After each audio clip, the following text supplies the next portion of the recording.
Australia's nightmare tour of South Africa ended in the ignominy of a catastrophic batting collapse and a humiliating defeat by 492 runs in Johannesburg. Vernon Philander inflicted the damage on the morning of the fifth day, taking 6 wickets in a devastating spell as Australia collapsed miserably from 88 for 3 overnight to 119 all out. It is the fourth heaviest runs defeat in Test cricket history, the heaviest since 1934. And seals South Africa's 3-1 series win. The defeat represents the final indignity on a tour that has seen the credibility of Australian cricket demolished following a ball-tampering scandal that implicated some of their leading players.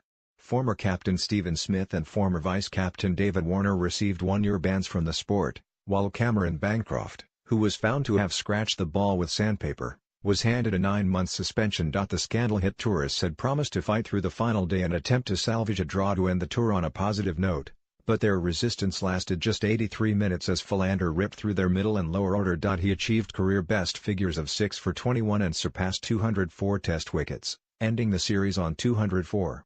They were eventually bowled out for a pitiful 119 runs in their second innings. It was South Africa's biggest victory over the Australians in Tests in terms of runs and also their first home series win over them since 1970.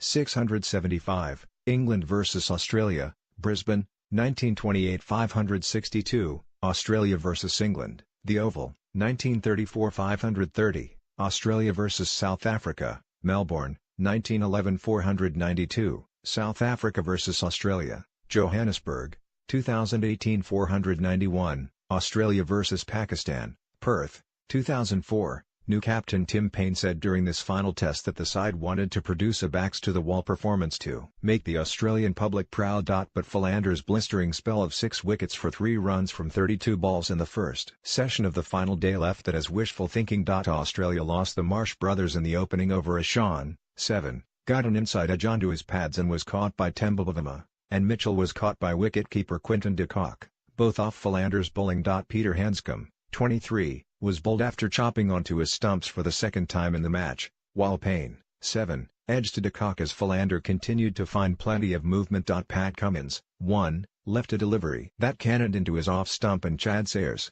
Saro, edged to Dean Elgar to leave Australia on the brink. The sorry innings was brought to its conclusion when Nathan Lyon, 9, was run out. Philander's burst left fellow seamer Morne Morkel, who already had 2 wickets to his name, without reward on his final day of international cricket before retirement.